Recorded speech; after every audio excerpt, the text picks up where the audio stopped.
Welcome back to the channel in a brand new video. Today we're going to get back into doing our Ark Survival Ascended mod spotlights, reviews, previews, and guides. We're going to start with GDG QOL Reloaded by Gunner. This mod is a refresh from the old GDG tools mod that we used on almost every server, and now we've continued to do the same with GDG QOL Reloaded. This mod is aimed at condensing a bunch of the favorite ideas from other QOL mods all into one. This mod does a bit of everything. It's got sorting, storage, crafting, and more. If you want to check out other cool mods by Gunner, go check out the mod called GDG Seeds Galore, another great mod that gives you a whole bunch of farming options and cuts down on some of that grind. Quick note, if there's anything in this mod that you think is too OP or would break your server progression, it's pretty easy to disable those items or to change the settings within GDG QOL. No way we're going to be able to cover all of these, but I'll try to at least show off a few of them.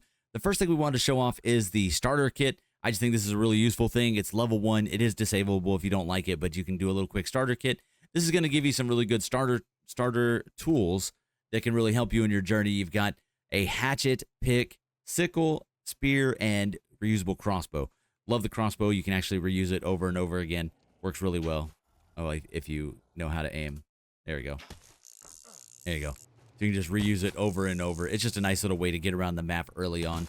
And just provides a good way to get away from dinos. In fact, the crossbow with the reusable parachute is kind of one of my favorite ways to get in and out of trouble constantly. It also has a no durability desert armor set that's craftable pretty early on with just fiber and metal. As well as when you get into the bench, it's got no durability of almost every single armor option in Ark. So that makes it kind of nice. You don't have to worry about the durability, especially if you're playing modded and you're dealing with crazy damage numbers. You don't want to have to deal with broken armor all the time. Some of the other really cool tools in here, we'll go through them just super quick. You guys can check them out on your own, but they are very nice. We've got the GDG reusable items like the bola. We've got the whip. We've got the climbing picks, which I don't have anything to climb around here, really. We've got the shovel. We've got the scissors. Well, I guess we can go this way so you can see them. We got the scissors. We got the Big Daddy bow, which comes a little bit later. I'm not sure why that's on the hotbar. And then we've got a couple of the chainsaws. There's the regular and the diamond tipped. And then, of course, we've got the crossbow and the parachute that we already showed a second ago. There's also the GDG berry sickle, which will allow you to get a bunch of berries, but doesn't collect stem or narco berries. And then we've got an early food option, which is the tamale, the thatch tamale. That is a really good way to refill your food and stuff early on. Okay, let's get into kind of the bread and butter of the mod. That is the auto sorting. This basically makes it to where you don't have to pick all your items up off the ground and lose them. These items will pick them up, it will sort them, and send them to the appropriate storage, which we'll show in just a second. And then there's also several different sorting benches which you can use. Really, we typically just stick with kind of the first one that does most of our sorting for us. But for some of the other items, these really help out for storing both your saddles, your different building stuff, just pretty much everything, man. Each one of these does its own thing. And then I think this last one is for the artifacts, the artifact collector. Just a bunch of really cool collection items here. Let me show you really quick how these work. The GDG ground collector, this one, basically for all of these, they've got a really good radio wheel. You can go in and use the buttons inside of here, but the radio wheel is definitely the way to go. Come up here, you do this, collect options. We turn on all the items here, and then it's going to collect anything that I drop on the ground. So now when I drop stuff, it should pick it up for us, and then it'll, after a certain amount of time, it'll send it from the collector over to the sorter. So we'll give that just a second. Should pick up. Please don't let me down. There we go. It picked all that stuff up, so you can see it is there. And then we've got the sorter. This one, kind of the same thing. If you go into the little radio menu to turn it on, and then you have the settings, you can decide what the range is, how often it does the scan and collect, and how it works with the ground collectors. When we do this, we can go in here, and we can actually do it by ourselves real quick, pull from collector, and then push to storage. And if these guys are set up to be in certain storages, it'll actually push it over there. But you can see it already pulled from the ground collector. So those two work really well. Same with each one of these. They work pretty much the same if you want to disable certain things on here. So if we go in and go collect options and disable saddles and armor. So you can see those come off the bottom of there. And then we go over to the actual saddle bench, and then we do the same thing here. We go like this. We turn it on, and we make sure that it is collecting. We can show range or adjust the scan time in this one as well. Same with the armor one. Same with this one is just the die collector. And then we've got the structure collectors. This picks up actual like building structures, and then the actual artifacts. If you drop an artifact, that'll pick that up. So each one of these just works really well. If you, like I said, you can use these individual ones, or you can have that main collector do it all. That way you don't have to have so many benches. But I do like having them like this. That way it collects them all in separate benches. But you can set it up to where each one of these things gets sent to the actual storage. Storage, I've got a few of the options out, or we've got all the options out. There are quite a few options within the options. When you actually put down certain ones of these, you can actually determine what kind of skin you have on them. So for like these storage ones here, if we go like that, we go like that, it's going to break all those bets. Oh, it didn't break it. Nice. So if we put this one down and you press the, oh God, it's trying to do the thing. Press the R button. You can change what kind of vault it is. So you can do the slim vault, the mini vault, or the vanilla vault. And then on top of that, let's go back to the regular. On top of that, when you walk up to them, you can actually change what they look like in the skin. Select look, and there is a metric ton of different options in here. You can go metal green. You can do, what is it? We got chrome. There's just a bunch of really cool ones. The chrome one's a little wild looking, got that mirror effect. But these are all the different storages. You got the wooden crates that start off early on. You've got the actual vaults and a couple other ones in there. The way this works is you put an item in there, and then you click set resource. Once you do that, so I'll show you here. Once you do that, you can't put anything else in there until you clear resource. So now if I try to put something else in there, it won't go in there. But if we go clear resource, then we put the item in, and then we go set resource again. And if we go like this, and we make some more of this, when it gets into the actual collector, so you can see it down here on the end, push to storage, it'll push those items to the appropriate storage. That's generally how that works. Very, very simple to kind of set up, but it's definitely one of my favorite things in this mod. So you've got the sorting, you've got the storage. Let's move on to the crafters. Okay, once again with this one, I may miss some of these. There is just so many of them that I may miss it, and I'm not going to go through every option in every bench because this would be a 20-minute video, but definitely worth checking out each one of these. You kind of start with your GDG bench and your GDG smithy. These are kind of the two first ones. You've got the GDG QOL Reloaded bench. This has a little bit of everything in it. It definitely has some of the really good early items, and then also the other benches that you can make inside of here, all of your storage options. You've got your power stuff, which we'll show at the very end, automation, all the different sorting machines. So it's got a little bit of everything in here, all your crafting benches, some of the other benches, and then if you go to the next one is your smithy. This replaces the actual smithy. You don't have to put a smithy down anymore because it's going to give you all that. Plus, it has some more GDG options in here to include some of the GDG trank options or ammo or weapons or other things. I'm not going to get super into those in this mod review or preview, but there are a ton in here. You got healing darts, gender swap darts, wake up darts, breeding darts. You've got all kinds of different rounds, ammo, compound tranks. There's different levels of the tranks. You got a 5% trank arrow. You got a 25% trank arrow. Just a whole bunch of these. We've got utility stuff like the bola arrow, which is amazing. You've got shotguns. You've got sniper stuff. It's just a ton of things in here. You got sniper rounds, which you can see. You got medium 5K, high 10K, and then you've got the tsunami round, which is 180K. These seem a little bit OP, but they are very expensive. It takes a while to work into them, so we really like having these on there, and it fits real well with a lot of modded playthroughs. Next up is the potions table. Same thing with this one. I won't go through each and every one of these, but there's a bunch of them. You got burgers, you've got instant baby, midnight shot, which gives them the megatherium effect.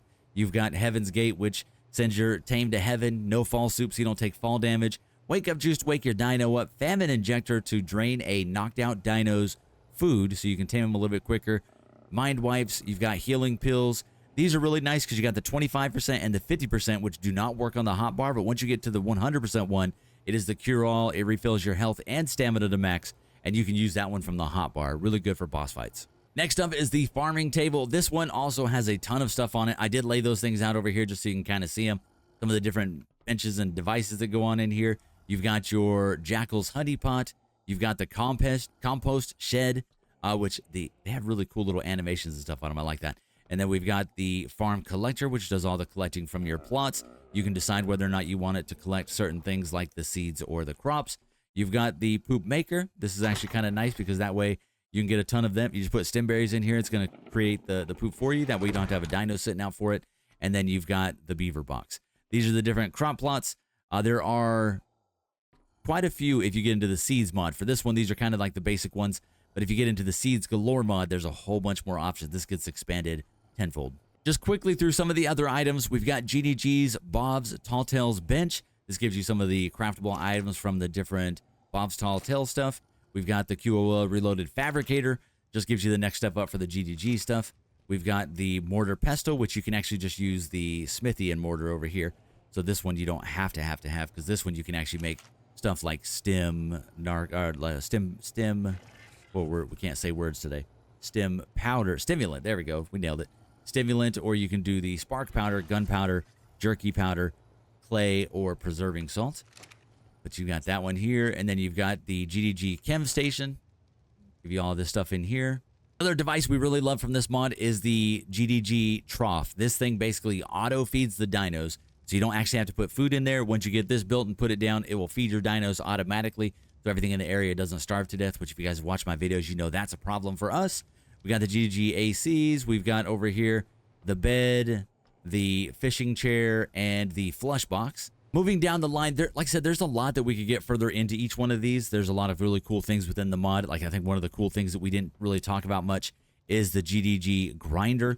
This thing actually gives you a little bit of conversion stuff too. If you look inside here, actually, let's go ahead and turn this on, grind all items. There you go. Just a metric ton of items from all that stuff that we had in there. It's also got conversion stuff where you can make some of the stuff. If you can't find something, this is always a good place to look because you can make the angler gel, the blueprint for blood. You can make the Genesis stuff. You've got shell fragments. You can look at the meats like fish conversion or prime meat conversion, or the scorched earth stuff like sulfur or propellant. All that stuff can be made over here inside the GDG grinder. There's also early on, there's a GDG starter grinder, which is like it sounds, does a lot of the early grinding, and it does have a few of the conversion stuff in it. You've got the spoiler. You've got the scrap forge and the industrial forge. I really like these ones. This also has the ability to change the look on it as well, so you can change it to a bunch of different skins on that one. We've got the ammo crate and the armor module station. Another amazing thing in this mod is the armor modules, which you can make and add to your dinos. This goes into their little cosmetic slot and basically gives them whatever armor from each one of these. You've got the 250 armor, the 550 armor, and the 800 armor. This helps out big time for crazy boss fights or anything like that. This is also something you could disable pretty easy, but I really like having this on the server. Last couple items over here, you've got the jerky grill, the beer station, the mini grill, the cauldron, which has just about everything on it as well. If there's other things you can't find, this is a good place to look. You got all the dyes, plus all the consumable stuff, energy brews, medical brews, things like that. Works really, really well. For power options in this mod, you've got 3 different options here. We've got the solar panel and generator. We've got just the regular solar panel, and then we've got the Uber generator. This is the one that we have powering everything currently right now. This has crazy good range, and it just works really well. So I'll show you really quick. Is it going to show me the range? Hold on. Hide range, show range. There you go. It's way out there. You can see it is way in the distance. Definitely covers this entire platform. Good to go. So it's got a crazy good range on it. It's just a really good device. Let's go ahead and turn that range off. Boom. And I think that is the majority of the items there. It's a huge mod. Okay, one thing I almost forgot to talk about, so hopefully I insert this in there somewhere, are these ones right here, which is the GDG OP turret and the GDG automated trank turret. This one obviously takes the low trank rounds. This one over here takes just the regular advanced rifle bullets. You also have the ammo crate over here, which you can drop ammo into it. It'll pick up the ammo, and it should send it to those ones, I believe. But if we basically turn these guys on real quick, there you go. We should see it do some... I did really good damage. So that's the actual OP turret. That did 2,000 damage. That was kind of crazy. And we've got the next one, which is the automated trank turret. This one will basically knock the guy out for us. Oh, it might be too far away. Oh, there it goes. There it goes. The only bad thing about this one, the trank turret, is it will continue to shoot them when they're already knocked out. So you got to kind of keep an eye on that. We also don't have a spyglass out. My fault. Spyglass. Here we go. Guess we should be able to see what it is. There you go. Pretty decent torpor on it. I think one more shot and it'll be out. And then we go ahead and shut this off so it doesn't accidentally shoot him again. And there you go. We got a knocked out dino. Last thing we almost didn't talk about, the GDG Glitchy Chance Box. This thing's really nice. It basically gives you the opportunity to kind of gamble and get a few free random items. Sometimes they're really, really good. Sometimes they're not. It's kind of luck of the draw. But if you go into here, it's got this system called Jickets. I think that's how you say it. So basically, to make that, you need red coloring, fiber, tan coloring, hide, and base veggies. Then you take those, and you can make a Jicket basket, which is beer jar, hide, and those original Jickets. And then you take those, and you come up here, and you can do Apex drops, high-tier blueprint, or high-tier items. There's also other things like chibis that you can do, which is just cooked meat and metal. And then you've got cosmetics, which looks really cheap, just fiber and stuff inside of there. But for these ones, these are the main ones. So you do a random one of these, and you can get yourself certain Apex items down here, or you can do the high-tier blueprint. We've got the Mega Therium saddle. We got an Anki saddle a minute ago. And then you got the random high tier thing. We got a decent hatchet. We got a pretty good apprentice shield. So it just kind of gives you an option to get some cool free items early on. So that should do it for today's mod spotlight. We're going to try to do more of these Arc Ascended mod spotlights, reviews, guides, previews, whatever you want to call them, just depending on what the mod is all about. I won't do too many guides, but if it is a mod that kind of has some more how-to type stuff in it, we'll definitely jump into that. But I want to take some of these mods by the mod developers. I think these are what's keeping Arc alive in general, and I think it's what's going to continue to keep Arc alive and make it better in the future, are all these amazing mods by the mod developers. So huge shout out to Gunner. I really love this mod. If you want to know more about the mod, definitely go join his Discord. He's really open to suggestions and ideas. If you got something good for the mod that you think would help the mod out, that is the way to go. If you got more questions about the mod that I didn't ask here, you can ask in the comments down below, or you can go over to the Discord and ask there. You can always tag me there too. I'll try to answer any questions that you got. Hope you guys have a great day. Love and appreciate you. Huge shout out to the YouTube members and patrons. That's what's going to allow these videos to stay less than 10 minutes, which if you guys don't know, really hurts ad revenue. But they're what keeps the channel alive. So just checking out this video. I appreciate you guys. I hope you guys have a great day.